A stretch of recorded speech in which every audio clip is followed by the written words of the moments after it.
Hello student, तो आज की इस वीडियो में आज मैं कुछ 10वीं वाले विद्यार्थियों को अध्याय 4 को बताने वाला हूँ। अध्याय 4 क्या है? आप लोगों का जो गणित का अध्याय 4 है, अध्याय 4 समांतर श्रेणी। ठीक है, ये वाला श्रेणी, ये वाला, ठीक है, समांतर श्रेणी। इसे हम अंग्रेजी में अरिथमेटिक प्रोग्रेशन भी बोलते हैं। ठीक है, ये जो समांतर श्रेणी है, इसका उपयोग कब किया जाता है? ठीक है, पहला प्रश्न यही रहेगा कि ये जो समांतर श्रेणी है, इसका उपयोग कब किया जाता है। तो देखो, अगर मैं यहाँ पे गिनता हूँ 1 2 3 4, है ना, 5 6 7, इसके बाद अगला नंबर अगर मुझे ज्ञात करना है, अगला नंबर, तब मैं समांतर श्रेणी का उपयोग करूंगा। ये नंबर छोटा है तो मुझे पता है क्रम से आ रहा है, इसके बाद अगला नंबर क्या होगा, 8 होगा, है ना।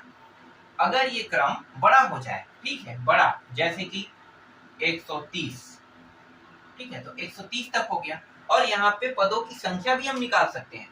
ये कौन से पद में बैठा है, तो ये क्रम से है तो पता है कि हमें पदों की संख्या 130 है, मतलब n का मान क्या है, 130 है, ये हम बता सकते हैं। लेकिन यही थोड़ा बदल जाए, बदल कैसे जाए, देखो अगला एग्जाम्पल ध्यान से देखना। जैसे कि 3 5, है ना, 3 के बाद 3 का गुणा ले लें, 3 6 3 के 9 3 4 12, इस तरीके से ये बढ़ते जाएगा और बहुत लंबा, मतलब 999। तब आपको बताना है कि ये कौन से पद में बैठा है। ठीक है, कौन से पद में बैठा है, तो शॉर्टकट तरीका भी होता है, शॉर्टकट तरीके से भी हम इन पदों के कौन से पद में बैठा है वो निकाल सकते हैं। ठीक है, लेकिन हमें समांतर श्रेणी से निकालना है। अब आप लोगों का जो क्लास है, ये कोई जैसे दिलाते हैं ना वस्तुनिष्ठ प्रश्न वाला, वो वाला तो क्लास नहीं है, तो आपका जो प्रश्न आएगा वो वस्तुनिष्ठ बस नहीं रहेगा, बड़े भी प्रश्न रहेंगे। तो इसलिए इनको निकालने के लिए हम लोग क्या करते हैं, समांतर श्रेणी का उपयोग करते हैं। ठीक है, अब ये जो समांतर श्रेणी है, इनका इस्तेमाल कैसे करते हैं, तो चलो एक प्रश्न में पुट अप करते हैं। ठीक है, ये वाला जो एग्जाम्पल है इसको ले लेते हैं। अब यहाँ पे ये n पद का मान निकाला है, मतलब कौन से पद में बैठा। देखो ये 1 से शुरू हो रहा है और हर एक संख्या एक एक के अंतराल में है, तो यहाँ पे 130 आ जाएगा ना, ये आसानी से निकल जाएगा। लेकिन यहाँ पे हर एक का अंतराल कितने का है, 3 का अंतराल ये है, उसी अंतराल को हम d का मान कहते हैं, याद रखना। अंतराल मतलब यहाँ से यहाँ के बीच की दूरी। देखो 6 में 3 घटा दो, कितना आएगा, 3 आएगा। फिर इन दोनों के बीच की दूरी, तो यहाँ भी 3 आएगा। फिर यहाँ से यहाँ के बीच की दूरी, तो 3, तो हर एक का अंतराल कितना है, 3 का है। तो जो अंतराल होता है उसे ही हम क्या कहते हैं, डी, या फिर सार्वंतर। ठीक है, सार्वंतर, जिसे हम डी से प्रदर्शित करते हैं। ठीक है, और डी का मान कैसे होता है, पीछे वाले पद में आगे वाले पद को घटाते हैं। तो देखो पीछे वाला पद कौन है, ये, और ये आगे वाला पद है ना, पीछे वाले पद में आगे वाले को घटाते हैं। तो आप किसी को भी वैसा कर सकते हो, मतलब देखो पीछे वाले पे आगे वाले घटाएंगे, अगर इसको ले रहे हैं तो पीछे वाले में आगे वाले को घटाएंगे, फिर पीछे वाले में आगे वाले को घटाएंगे। और ये जो पहला पद है इसे हम A1 कहते हैं, या फिर A कह लो, है ना, ये A2 होता है, ये A3 होता है, ये A4 होता है। इसी तरीके से बढ़ते जाएगा। अब ये कौन सा पद है हमें नहीं पता, लेकिन इसे AN तो रखेंगे ना, AN तो कहेंगे। ठीक है, तो यहाँ पे देखो A1 A2 A3 A4, तो पीछे वाला पद A2 में A1 को घटाएंगे। ये वाला पीछे पद अगर इसे लेते हैं तो इसमें A2 को घटाएंगे। ये वाला पीछे वाला पद है तो इसमें A3 को घटाएंगे, तब क्या निकलेगा, सार्वंतर निकलेगा, जिसे हम क्या कहते हैं, D कहते हैं। ठीक है, D से प्रदर्शित करते हैं। तो D का मान अगर निकालते हैं तो 6 में 3 घटा दो, तो या फिर इसे ऐसे लिखो, A2 में A1, A2 में A1, तो A2 का मान कितना है, 6 है और 3 है, तो कितने का अंतर आ गया, 3 का। ठीक है, तो 3 का यहाँ पे अंतर आ रहा है, इसी को हम क्या कहेंगे, सार्वंतर। ठीक है, चलो अब स्टार्ट करते हैं प्रश्न।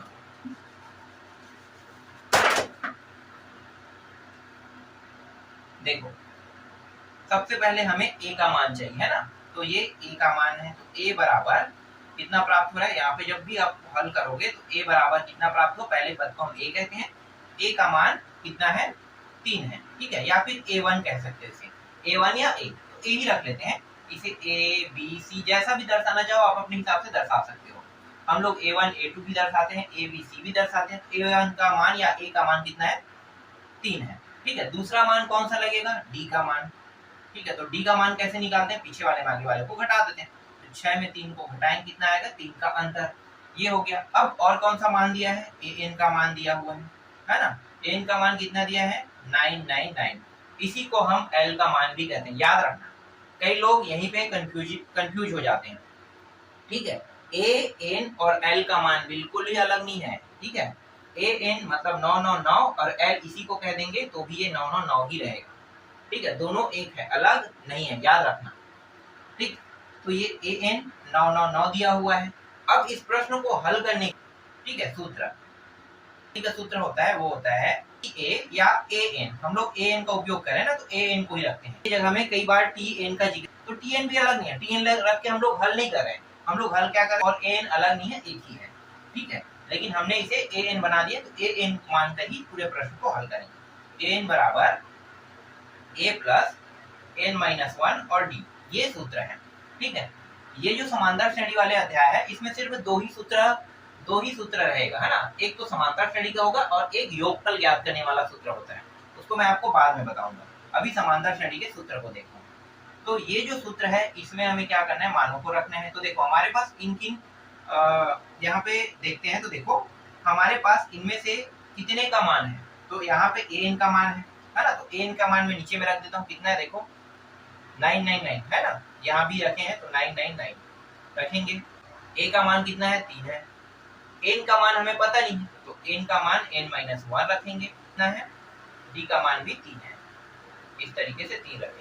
ठीक, अब इसको हल करते हैं, तो ये इस साइड आएगा, यहाँ पे 2 खंड कर लेते हैं। ठीक है, या तो क्या होगा, ये जाएगा, तो 999 जहाँ पे दिया हैं तो ये माइनस हो जाएगा, और अब बस इतना ही बचेगा, n-1। इसको जब आगे हल करते हैं तो घटाएंगे 6, मतलब 996 यहाँ पे हमें प्राप्त होगा।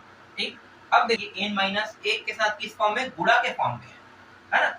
जब भी ये गुणा के फॉर्म में रहेगा और इस मान को दूसरे साइड लेकर आएंगे, इस साइड से इस साइड लेकर आएंगे, जहाँ पे 996 दिया हुआ है, क्या करेगा, ये इसको भाग करेगा, है ना। तो इसको भाग कर देते हैं, 3 जो है वो भाग करते हैं। यहाँ पे क्या बचेगा, n-1 बचेगा।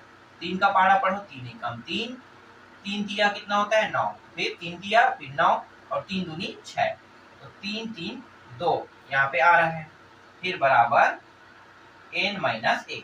अब देखो n के साथ माइनस में कौन है, 1 है, तो -1 को अगर मैं इस पार लेकर आता हूँ तो ये गुणा में नहीं है, याद रखना। ये किस रूप में है, प्लस और माइनस, मतलब माइनस के रूप में।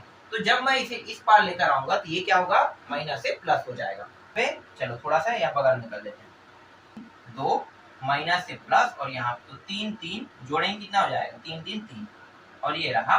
ठीक, तो n का मान कितना है, 333। मतलब ये जो 999 जो है, ये कौन है, 333 पद में। ठीक है, अगर मैं इसे शॉर्टकट निकालता, जैसे वस्तुनिष्ठ प्रश्न होता है ना, तो वस्तुनिष्ठ प्रश्न अगर आता है और इस तरीके से ये जो मान दिया हुआ है, तो आपको क्या करना है, बस इससे भाग दे देना, पहले वाले पद से भाग दे देना। देख लो, पहले वाले से भाग दोगे तो भी आ रहा है ना। ये है शॉर्टकट तरीका। मैंने बताया ना, शॉर्टकट तरीका भी है, लेकिन हम नहीं करेंगे। क्यों, क्योंकि समांतर श्रेणी का प्रश्न है। अगर ये बड़े प्रश्न में देखो 1 नंबर में आएगा, तो नंबर में आप लोग क्या करना है, पहले वाले को सीधा भाग कर, ये जो अंतिम है an का मान है या l का मान है, उससे भाग कर देना तो निकल जाएगा। ये 1 नंबर के लिए तरीका है। अब जो 2 नंबर 3 नंबर आएगा तो आपको पूरा हल करना है। तो समांतर श्रेणी बहुत ही आसान है, बहुत ही आसान, ये सब सरल है। ठीक है, बनाना कैसे है यही चीज मैं आपको बता रहा था। ठीक है, जैसे प्रश्नावली के प्रश्न पे चलते हैं। तो देखो यार बुक तो बीत गया है।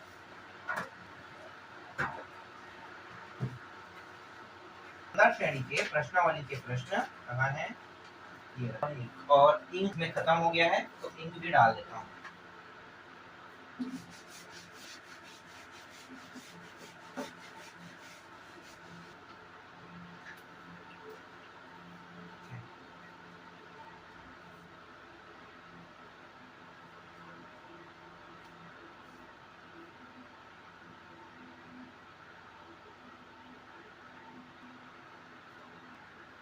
ये बता रहा हूँ ना, मतलब जो वीडियो में बहुत सारे जो जानकारी है जिसको मैं आपको बता रहा हूँ, ये बहुत इन्हीं जानकारियों के माध्यम से आपके लिए ये जो अध्याय है, ये जो अध्याय है आपको बहुत कठिन लग रहा होगा ना, तो बहुत सरल बनाना है। तो कैसे बनाना है, तो जिन विधियों का मैं उपयोग करता हूँ उन विधियों से आपको बनाना है। और 2 ही सूत्र है, एक सूत्र मैंने बताऊंगा। अभी मैं प्रश्नों को अभी मैं आसान करना चाहता हूँ, इसलिए छोटे छोटे टॉपिकों को पहले बता रहा हूँ, फिर बाद में कठिन वाला टॉपिक बताऊंगा जो एग्जाम में आते हैं। ठीक है, 6 नंबर के पढ़ाए जाते थे लेकिन 5 नंबर में बदल दिया गया है ना, तो 6 या 4 नंबर में बदल दिया गया है। जो बड़े से जो आते थे वो फिर 4 नंबर में आएगा। तो 5 और 4 प्रश्न है, उसको मैं बाद में बता दूंगा। प्रश्न क्या है? प्रश्नावली 1 का पहला प्रश्न, प्रश्नावली का पहला सही विकल्प चुनकर कारण सही लिखना है। यहाँ पे 4 ऑप्शन है। देखो ऑप्शन वाला स्टार्ट हो गया, पहला जो प्रश्न है ये ऑप्शन वाला है। पूछा है दी गई समांतर श्रेणी का प्रथम पद है, मतलब हमें प्रथम पद और सार्वंतर बताना है। तो चलो जो प्रश्न है उसको लिख लेते हैं। 3/2, 1/2, फिर -1/2, -3/2, आगे बढ़ता रहेगा। ठीक है, अब इसमें हुए चारों ऑप्शनों को पहले मैं लिख लेता हूँ। पहला ऑप्शन बी, फिर यहाँ पे सी और यहाँ पे डी।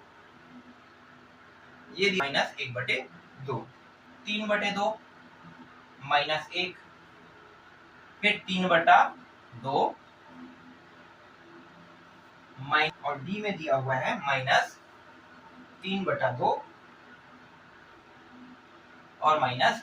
ठीक है, तो इनमें से चारों में से कौन सा ऑप्शन आएगा? देखो आगे वाला प्रथम पद है, ये डी है, सब में ऐसे ही रहेगा, ए डी, ये ए डी और ए डी। ठीक है, तो हमें यही ए और डी के मान को निकालना है। तो देखो ए का मान कितना है?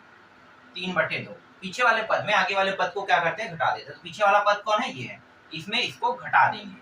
तो 1/2 में -3/2 को घटा दो तो कितना आ रहा है? देखो पहले आपको क्या देखना है? 3/2 इसमें भी है, इसमें ना, तो ये माइनस वाला है तो वो तो नहीं होगा। तो आप पहले ही ये वाला ऑप्शन और ये वाला ऑप्शन आपका नहीं होगा उत्तर में, है ना। तो ये ऑप्शन नहीं आएगा और ये वाला ऑप्शन भी नहीं। 3/2 आ गया है, तो 3/2 मतलब इसमें इन दोनों में से कोई एक होगा। एक होगा, वो कौन बताएगा? ये वाला प्रश्न बताएगा, है ना। मतलब ये जो डी है इसका मान निकालेंगे। नीचे में दोनों में क्या है? 2 है, मतलब ये 2 एक बार लिखेंगे। ठीक है, क्योंकि हर बराबर है तो हर बराबर घट सकता है। ठीक है, तो घटा देते हैं 3/2। अब देखो घटाएंगे, ठीक है, तो घटाएंगे तो ये कितना हो जाएगा? 1 और -3 तो -2 आएगा ना, -2, फिर 2 एक कम, 2 एक कम, कट गया तो -1। अब -1 किसमें है? देखो तो ये वाला देख, मतलब सी तो होगा नहीं, तो बी आपका क्या हो रहा है? उत्तर हो रहा है। ए का मान 3/2 का मान क्या, डी का मान क्या होगा? -1। ठीक, तो इस तरीके से वस्तुनिष्ठ प्रश्नों को बनाया जाता है। तो मैंने शॉर्टकट में आपको बता दिया, थोड़ा सा सॉल्व करके भी बता दिया, है ना। डी का मान निकाला जाता है, डी मतलब सार्वंतर आपको मानना है, और ए प्रथम पद। ठीक है, तो प्रथम पद ये है आपका, पीछे वाले को बोला जाता है ना, ये पीछे वाला सार्वंतर है, इस तरीके से। ठीक है, अब इसमें कुछ प्रश्न दिए हुए हैं।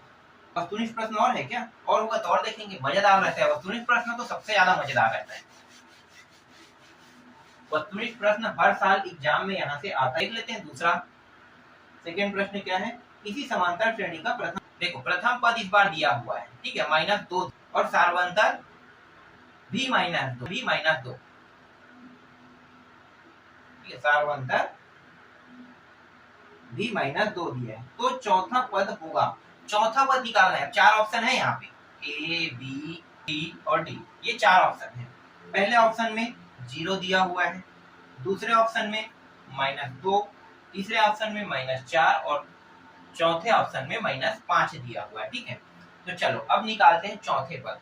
तो देखो a बराबर -2 प्रथम पद भी अगर ऐसा दिया हो तो आपको क्या करना है?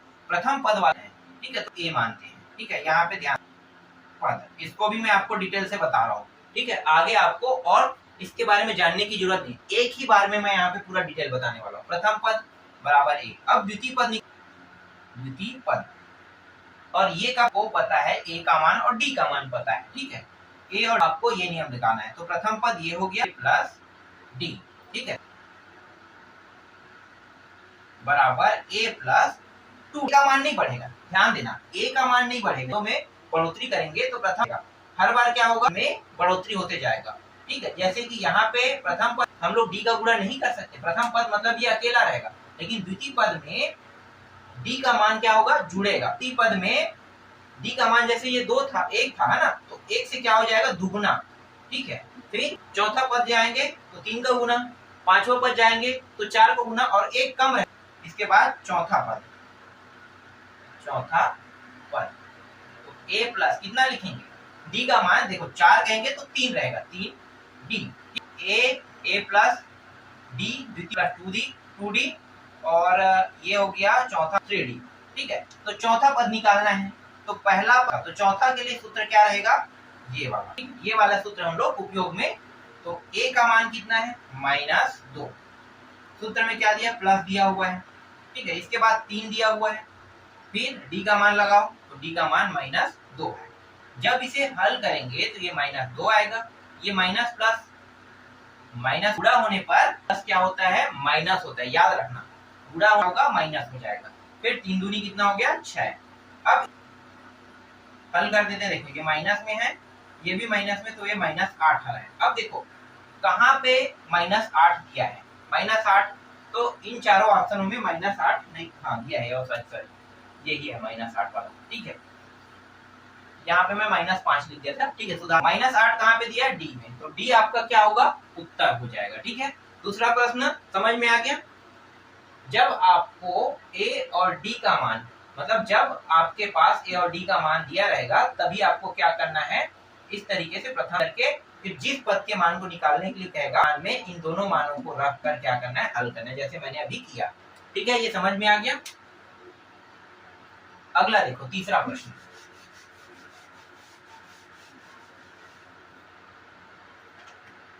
देखो क्या हुआ है,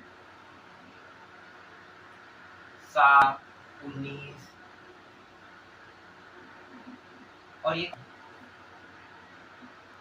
पद होगा, है ना, 15 पद होगा, मतलब 15 पद के अगर इस तरीके से दिया रहता है, 15 पद मान है ना, n का मान दिया का मान यहाँ पे दिया है, तो n के मान जो दिया पद है ना, इसमें कितना आएगा, मतलब ये जो 7, 13 के का कितने नंबर का अंक यहाँ पे इस पद में बैठेगा, ये पूछ रहे हैं। तो चलो इसको हल करते हैं। सबसे पहले a लिखते हैं, जो हमारा प्रथम पद है। दूसरा क्या होता है, d होता है, तो पीछे वाले में -7 बराबर d का मान कितना आ जाएगा, 7 दूनी 14, मतलब 13 है ना, तो 4 और 1 13, तो 7 है, तो यहाँ ठीक है घटा दिए, तो d का मान कितना, अब n का मान दिया, कितना दिया, 15 पद, का मान हमारे पास नहीं है, तो n डालना है। ठीक है, तो an बराबर a प्लस n माइनस 1, ये रहा d। an जैसा वैसा रहेगा, क्योंकि इसका ही मान हमें निकालना है, तो जो चीज ज्ञात करते हैं ना, उसके का मान कितना है, फिर n माइनस 1 15 माइनस कितना है, an बराबर 7 और ये हो जाएगा 14 और गुणित an बराबर 10, और इसमें जो ऑप्शन है, ऑप्शन को तो मैंने लिखा नहीं, तो पहले 91 97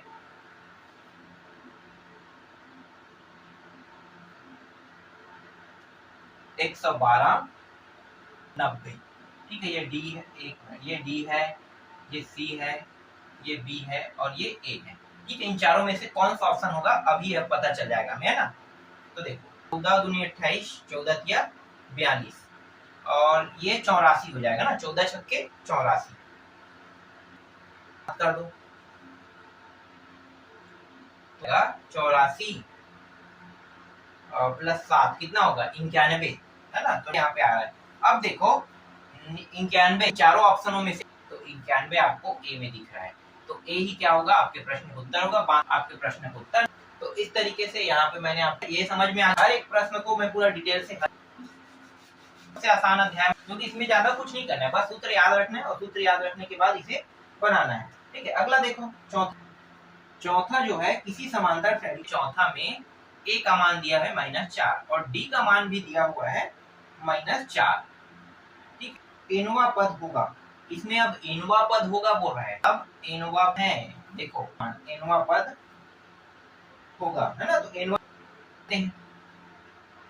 ये, और हाँ ऑप्शन क्या क्या है, पहले ऑप्शन बी सी, है ना, और ये एक में है 8 -2 n, 4 -2, 8 -4 n, 8 -8 में से कौन सा ऑप्शन होगा अभी पता चल जाएगा। तो चलो ठीक है, सूत्र क्या है, ए एन बराबर ए प्लस, ठीक है, n माइनस 1 t। किस किस का मान दिया हुआ है यहाँ पे? n का मान तो नहीं दिया है और यही हमें ज्ञात करना है। यहाँ पे देखो nवा पद का मान भी नहीं दिया है, हम लोग n ही रख रहे हैं ना, लेकिन n का मान हमें ज्ञात करना है। तो समझो ये ज्ञात करें, n का मान नहीं दिया तो n का मान तो n रहेगा। मान हमारे पास कुछ भी नहीं है, नहीं हम रख सकते हैं अपनी ओर से, लेकिन n का मान n रख सकते हैं। ठीक है, तो यही मान हमें ज्ञात करना। कितना है? -4, फिर प्लस नहीं है, n को n ही रखें, n माइनस 1, और d का मान कितना है? -4। इस -4 का अंदर गुणा कर देते हैं, तो यहाँ पे क्या बचेगा? ये पहले से -4 है, ये पहले से है, मतलब ये रखेंगे यहाँ पे। ठीक है, फिर प्लस कोष्टक के अंदर आ जाएगा, तो ये -4n हो जाएगा। फिर ये माइनस और माइनस प्लस, सॉरी 8 गुणा 4, ठीक है 4 हो जाएगा इस तरीके से।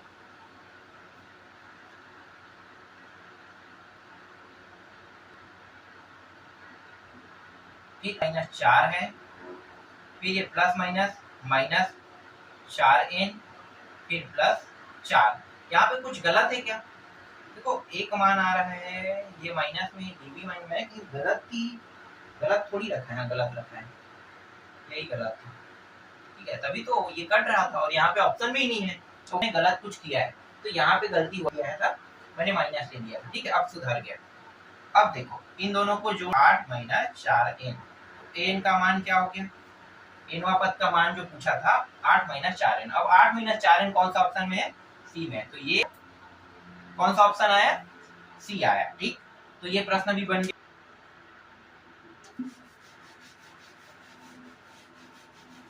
अब पांचवा देखो, इसमें और प्रश्न है, पांचवा भी है। पांचवा 3 दिया हुआ है, 8 दिया हुआ है, 18 दिया हुआ है। कौन सा पद कितना है? 78 है कह रहा है। ठीक है, तो पहला पद पता है क्या होगा? क्या मान पीछे वाले में आगे वाले को? पीछे वाला क्या है? 8 में 3 घटा दो, कितना आएगा? 5। क्या है? a प्लस d दिया है, किसका मान है? 78 जो दिया हुआ है an का मान है, इसी को हम l भी बोलते हैं, या इस तरीके 78 इसके जगह में रख देंगे, an की जगह में। इसका मान 3 है, n का मान हमारे पास नहीं है, तो n का n ही रखेंगे, -1 और 5 है। बस हल करते जाएंगे, इसको इस साइड लेकर आते हैं, तो 78 माइनस 3 आएगा, 75 आ जाएगा, है ना 75। यहाँ पे क्या बचेगा? n-1 और गुणा के रूप में किसके साथ? n-1 के साथ। तो ये क्या करेगा? दूसरे साइड में आएगा तो भाग करेगा n-1। चार ऑप्शन है, ऑप्शनों को भी लिख लेते हैं। 17वां और ये रहा, ऐसे दिया हुआ है, ये a है, b और ये d है। अब चलो क्या करने वाले हैं? भाग करने वाले हैं। 5 एकम एक बार में, 1 2 और 5 5। ठीक है, अब ये जो n-1 है, मतलब ये -1 है, अगर मैं इसको इस साइड लेकर आता हूँ, साइड आने के बाद क्या हो जाएगा? माइनस से प्लस, मतलब 16। ठीक है, तो 16, तो n का मान कितना आ गया? 16 आ गया। ठीक है, तो 16 देखो कहाँ पे है? b पे दिया हुआ है। तो इस तरीके से अध्याय 4 के अंदर कुछ प्रश्न दिए